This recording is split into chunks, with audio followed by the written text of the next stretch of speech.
This is a tutorial for wave interference transmission and reflection in one dimension. This is one of my favorite simulations, and you can do quite a lot with it. When you load it up, you'll get this single string, and you've got these dots here. And the dots allow you to create different shapes. So you can make triangles or trapezoids or whatever you want, just by dragging on these. Now, whatever shape you make on this, so let's just make a triangle, let's see. Whatever shape you make on this side is going to move right, and whatever shape you make on this side is going to move left. So you can have them move towards each other, and you can adjust the speed, and you get some, you'll get your interference from both the shapes.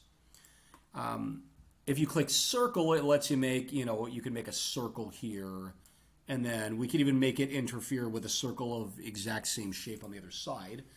And you can really slow down the simulation speed and show that destructive interference when they hit.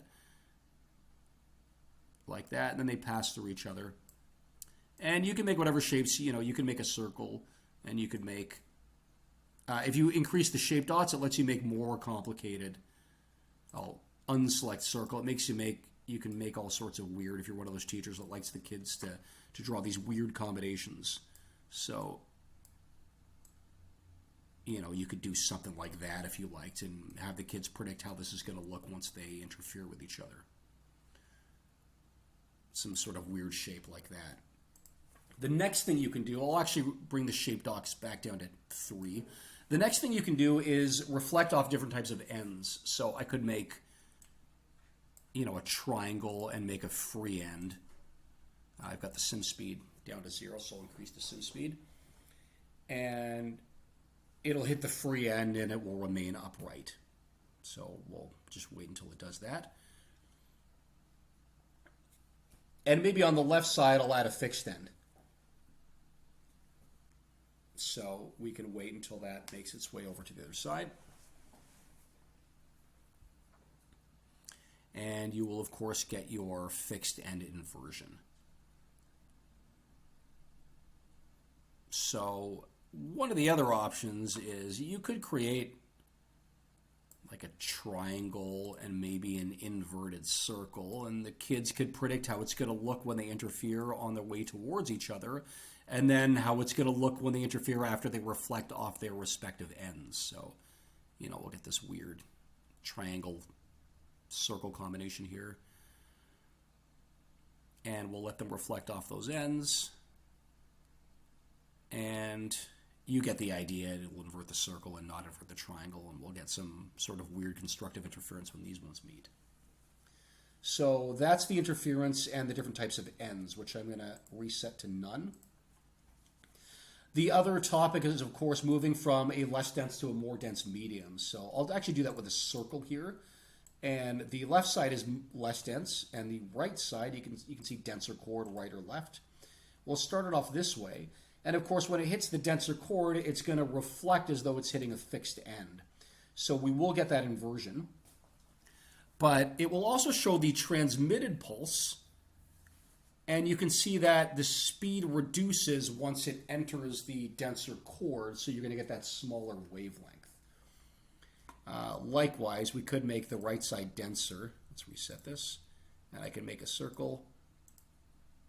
And it's moving slower, and when it reflects, it will not invert when it hits the less dense medium, but it will speed up, so we'll get a longer wavelength.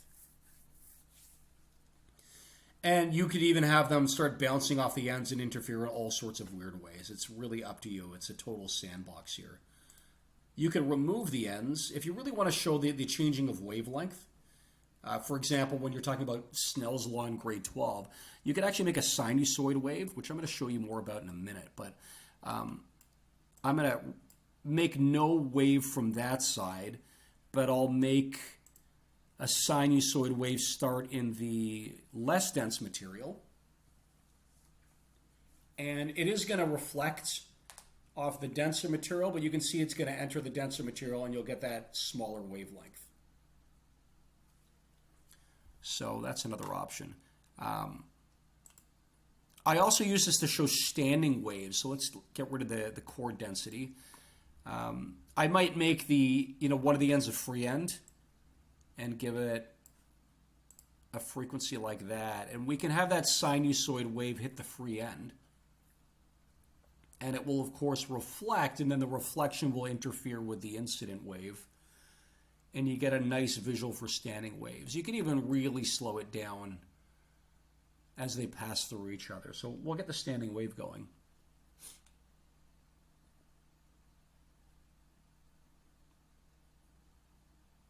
And, you know, if you like, you can really slow it down to show that they're in phase versus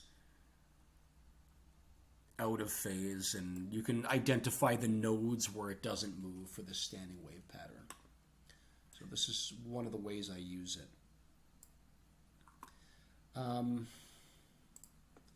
Let's reset that. You could, instead of just reflecting it, you could just have the waves come from both sides if you prefer, and you can get your standing wave pattern that way. One of the other things you can show here, if I just remove this wave, you can actually also show damping. You can see I've got an option for damping. So maybe I'll make the amplitude on this side 10 and give it a high frequency. And you can adjust the level of damping, and you can see the amplitude with that exponential decay there. So that's another option. The last thing I like to show with this simulation is acoustic beats. And to show this, you can remove damping, give them both an amplitude of 5, and give them similar frequencies. So maybe I'll make the one on the left 8 hertz and the one on the right 9 hertz. And I'll speed it up, and we'll let them interfere with each other.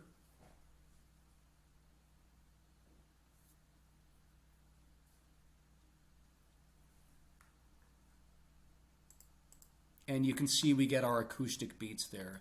If you saw, I was just clicking to get rid of the free end. I didn't want reflections to muddy this visual.